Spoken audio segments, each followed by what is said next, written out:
don't need to hold on to, and we can better go through life. So really what it is to live, I think, to live a life with embracing our divinity, we are able to go through any circumstance, any situation, go through any emotions that have to do within our family, our work, our partners, our government, any emotion, feeling, upset, or even with ourselves, right? So that we could embrace our full divinity. And when we are able to give that part of ourselves acknowledgement, we're like accepting ourselves. We're not saying, oh, you shouldn't feel that way, or my anger is bad, or we do it so unconsciously. So some of the qualities of being divine are fearlessness, purification of one's existence, cultivation of a spiritual knowledge, charity, self-control, performance of sacrifice, study of your spiritual scriptures, austerity and simplicity, non-violence, truthfulness, freedom from anger, renunciation, tranquility, aversion to fault-finding, compassion. So it goes on and on and on. So how it touches you it's what's for you today. Like, what is it that you think that if you could possibly hold it differently, wrap yourselves around it differently, and this could be emotions. And these are the things that stop us, that really are our obstacles. And sometimes we're so in it that we don't even see it. So we're trying to manifest something. We're trying to manifest something. It could be, again, a new job, new house, new relationship, better finances. These are things that I'm asked about all the time. But one of the main things we don't do is we don't just tell the truth, which is, hey, I'm really scared. I'm not going to have this.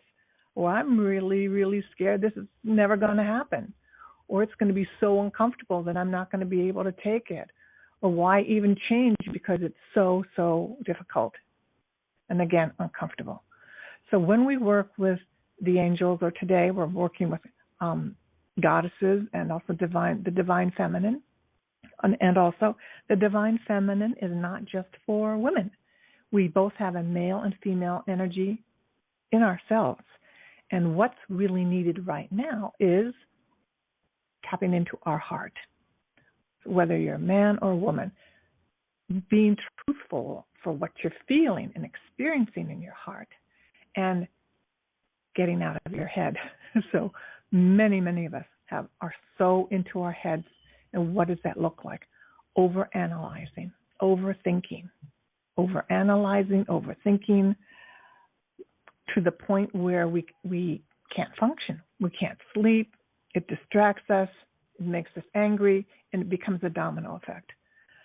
But when we learn how to access our heart, then what does that mean? A lot more quiet in the mind and more listening to the heart and also your body, because your body holds the wisdom of your heart. So whatever is going on in your body, for many people there are ailments and complaints are in direct correlation of not paying attention to their heart, right? To like, what is your heart saying? And the heart could simply be saying, I'm really sad. I'm really, really sad. I'm really, really angry. I'm really, really, any emotion, right? So that's feeling. And for most people, we don't want to feel. It's too uncomfortable. So we can think. We think if we find a different answer, we're not going to feel this feeling. So that search for the right answer could go down a tunnel of like years and years.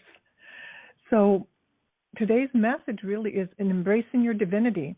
If there's something that you're dealing with today, if you embraced it with your divinity, and I would say that your higher qualities, meaning maybe the higher quality could be patience, or it might be truthfulness. That's one word that jumps out.